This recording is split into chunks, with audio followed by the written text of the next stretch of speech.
Za mlhou hustou tak, že by se dala krájet a dost možná ještě dál, je rybníček Brčálník.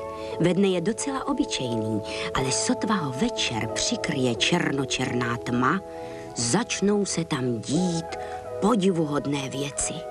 Nejdříve to ve vodě zažbluňká, pod břehem zakuňká, v rákosí hrkne, ve vrbě lupne a teprve potom se objeví rákosníček. Je to skřítek Neposeda, zvědavý jako opička a tak už nedočkavě vyhlíží, až se na hladině objeví první hvězda.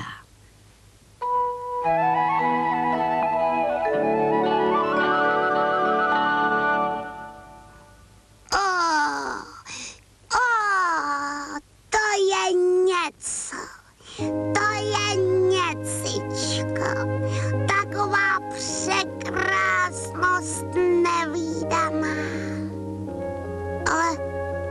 Ale co to? Buď se něco děje s rybníčkem, nebo je závada ve hvězdách nebeských. No jo, milé hvězdičky si někam špacírují a já, abych je šel do výkam hledat, nezbedy.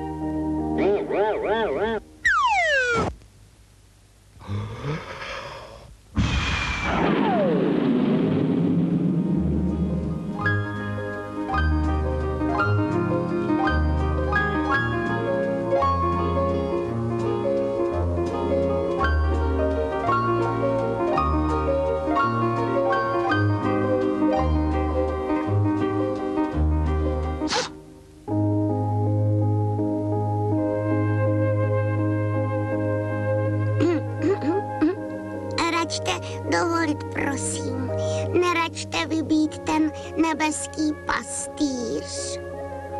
Tak, pastýř. A neráčili se, prosím, snad vám zaběhnout hvězdy?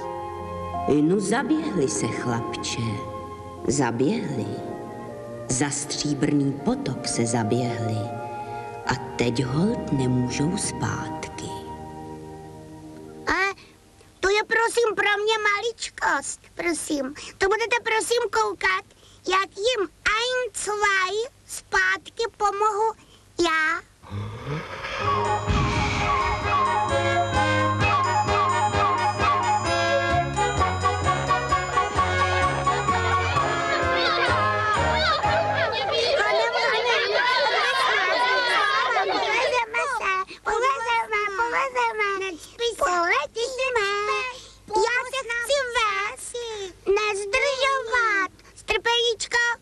Odvezu vás, odvezu. Ale ticho, prosím.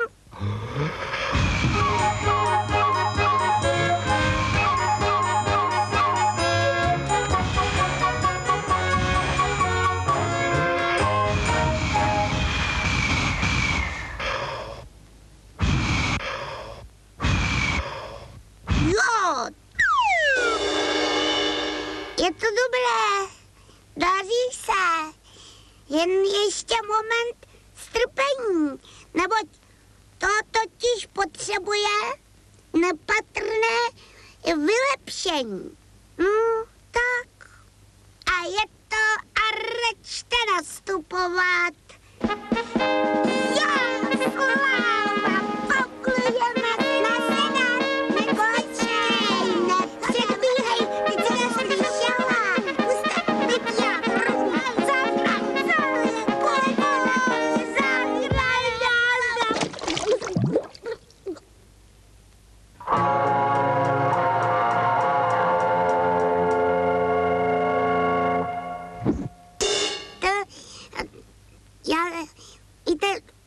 vždyť se vlastně zase nic nestalo. Já chci domů.